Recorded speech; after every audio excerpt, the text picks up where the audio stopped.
Spaghetti बनाने के लिए स्पेगेटी के लिए पानी रखा है। इसमें मैंने नमक और ऑयल डाल के इसको बॉयल आने दिया, फिर मैंने इस पर स्पेगेटी डाल दी। आप तोड़ के भी डाल सकते हैं, लेकिन साबुत डालिएगा, उससे ज़्यादा अच्छी लुक आ जाती है। तो जितनी ऊपर टाइमिंग मेंशन होती है उस टाइमिंग के लिहाज से आप लोग इसको बॉईल कर लें। 1-2 मिनट पहले निकाल के छान लें, ठंडा पानी डालें ताकि रूम टेम्परेचर पे आ जाए, वो स्टिकी नहीं होती फिर जब आप ठंडा पानी डालते हैं। तो वेजेस में मेरे पास पड़ी थी शिमला मिर्च फ्रीज़ और बंद गोभी थी। साथ में मैंने चिकन के पीसेस कर लिए, बारीक बारीक फ्रीज़ किया हुआ चिकन जो है ना, उसके पीस बनाना आसान हो जाते हैं। तो ब्रेस्ट पीस भरा था, उसके मैंने इस तरह से पीसेस कट कर लिए। अब जी मैंने ऑयल लिया है, इसमें 1 टेबल स्पून से थोड़ा ज़्यादा ही डल गया था। इसमें चिकन डाल दिया, चिकन डालते ही वाइट हो गया क्योंकि बारीक बारीक स्ट्रिप्स टाइप थी, चिकन के स्लाइस थे।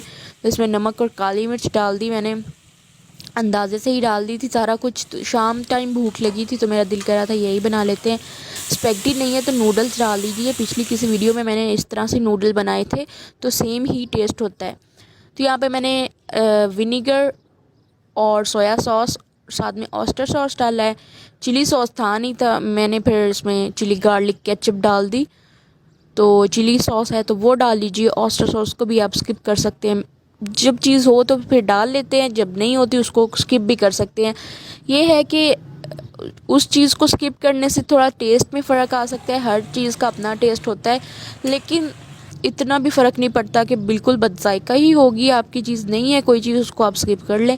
तो यहाँ बस जी एंड पे मैंने स्पेगेटी डाल दी। ये मेरी तकरीबन 10 मिनट से भी पहले तैयार हो गई थी। चिकन इतना बारीक बारीक था, वेजिस को भी क्या कुक करना था, वो तो मैं कहती हूँ गर्म हवा से ही कुक हो जाती हैं। तो यहाँ पे मैंने डिश आउट कर दी है और इसको हम खाएंगे अगले दिन।